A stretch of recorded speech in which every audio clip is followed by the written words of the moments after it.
कक्षा 6 के इतिहास विषय के अंतर्गत ये दूसरा अध्याय है। अध्याय का शीर्षक है पाषाण काल, आखेटक, संग्राहक और उत्पादक मानव।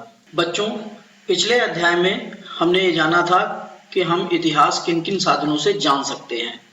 इस अध्याय में हम पाषाण युग अर्थात पत्थरों के युग के बारे में अध्ययन करेंगे। पाठ को सही प्रकार से समझने के लिए वीडियो अंत तक जरूर देखें।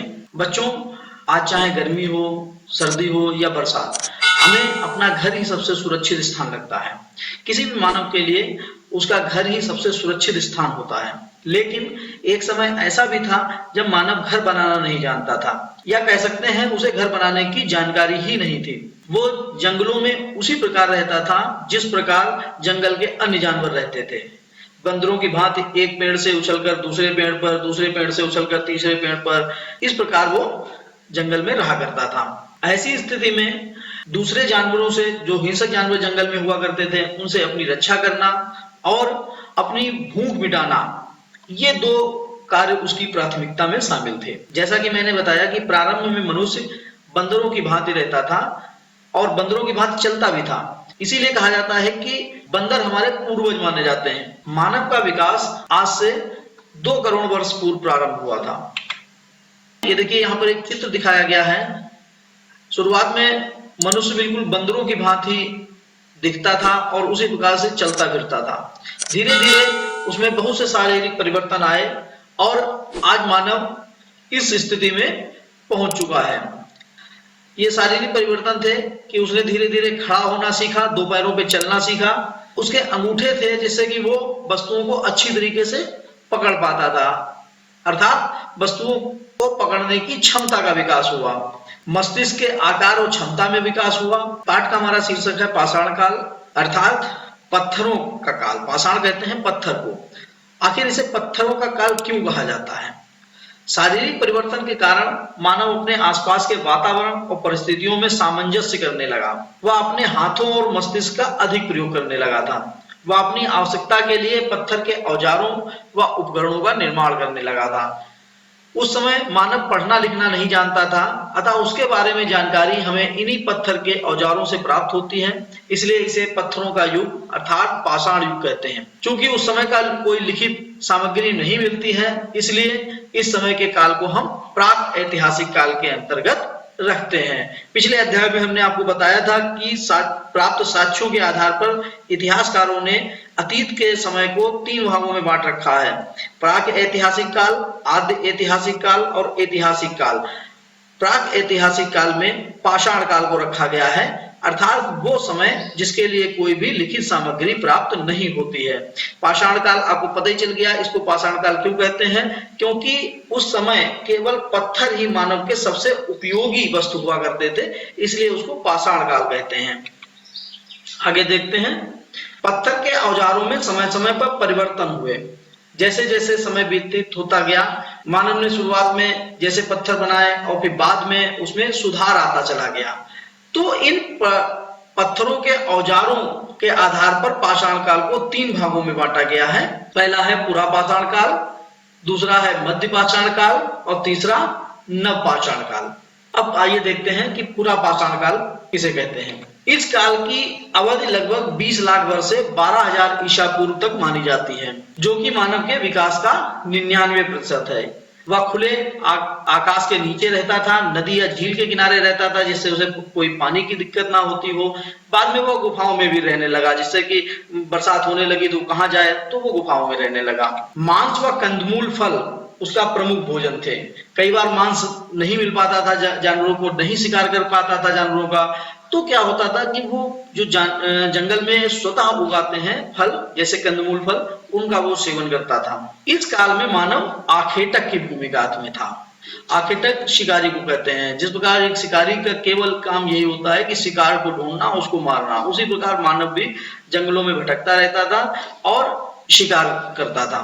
तो कहने का मतलब है कि मानव उस समय आखेटक की भूमिका में था। पुरा पाषाण काल के अंतिम दौर में मानव ने चित्र बनाना सीख लिया था। जब पुरा पाषाण काल लगभग 12,000 ईसा पूर्व के नजदीक आया, तो उस समय मानव चित्र बनाना सीख चुका था। वह शिकार की खोज में लगातार एक स्थान से दूसरे स्थान तक घूमता रहता था।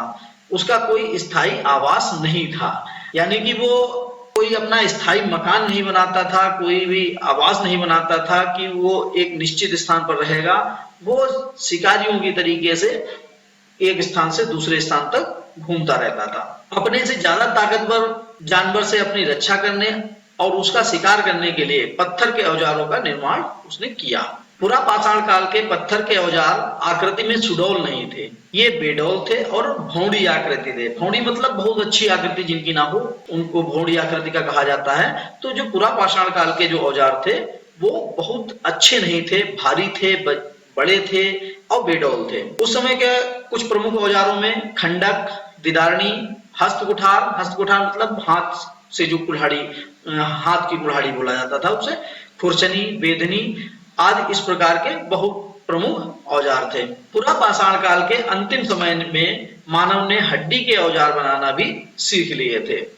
जब पुरा पाषाण काल अपने अंतिम दौर में था तब मानव जानवरों की हड्डियों से भी औजार बनाना सीख गया था। आग की खोज इस युग के मानव की महान खोज थी।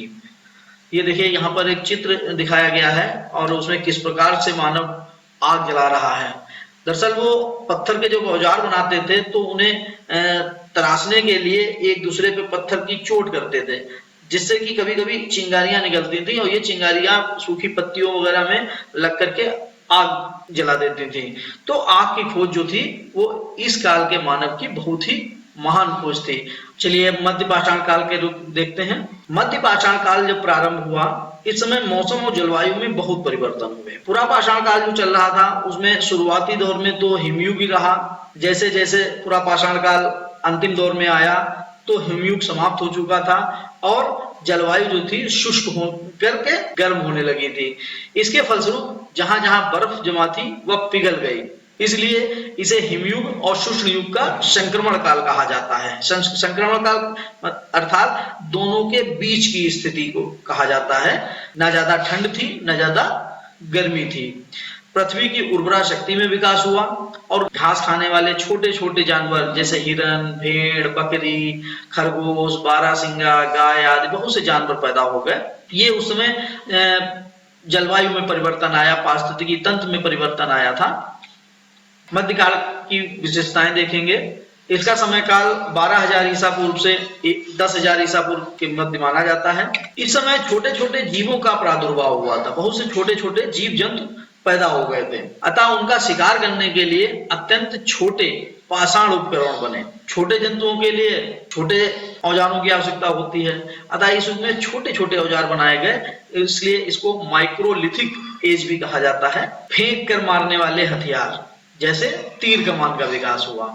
इस युग में तीर कमान का भी विकास हुआ था। प्रक्षेपण विधि का विकास मानव ने कर लिया था, दूर से फेंककर मारने की विधि को तो उसने खोज निकाला था। मानव शिकार करने के साथ साथ अहिंसक पशुओं जैसे बकरी, भेड़, गाय, कुत्ता, खरगोश आदि को पालने भी लगा था। ये बिंदु बहुत महत्वपूर्ण है। मध्य पाषाण काल में मानव ने पशुपालन करना प्रारंभ कर दिया था। पशुपालन अब उसकी प्राथमिकता में शामिल हो गया था और ये उसकी प्रथम प्राथमिकता बन गई थी और शिकार करना द्वितीय प्राथमिकता थी उसकी। मानव द्वारा सबसे पहले जो जानवर पाला गया उसका नाम था कुत्ता। इसको बहुत अच्छे तरीके से सभी लोग कंठस्थ करेंगे कि मध्य पाषाण काल में मानव द्वारा जो सबसे पहला पशु पाला गया वो था कुत्ता। स्वतः उगी हुई वनस्पतियों को वो एकत्र करने लगा था।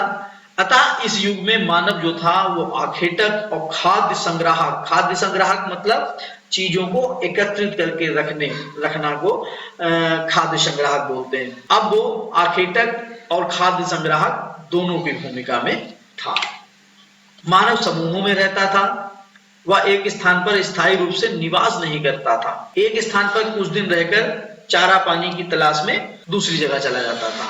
बहुत सी प्राचीन काल की गुफाओं में मानव के कंकाल प्राप्त हुए हैं, जिससे कि उसके समूह में रहने की जानकारी का पता चलता है। शवों को दफनाने का चलन प्रारंभ हो गया था। मध्यकाल के अंतिम दौर में जब मध्यकाल समाप्ति पे था उस समय शवों को दफनाने की प्रक्रिया मानव द्वारा प्रारंभ की कर दी गई थी, जिससे कि उसके धार्मिक होने का भी हमें ज्ञान प्राप्त होता है। आदमगढ़, बागौर, सरायनाहर, मैदहा, लेखैया आदि से उस समय के साक्ष्य हमें प्राप्त हुए हैं। तो बच्चों, आज के वीडियो में बस इतना ही।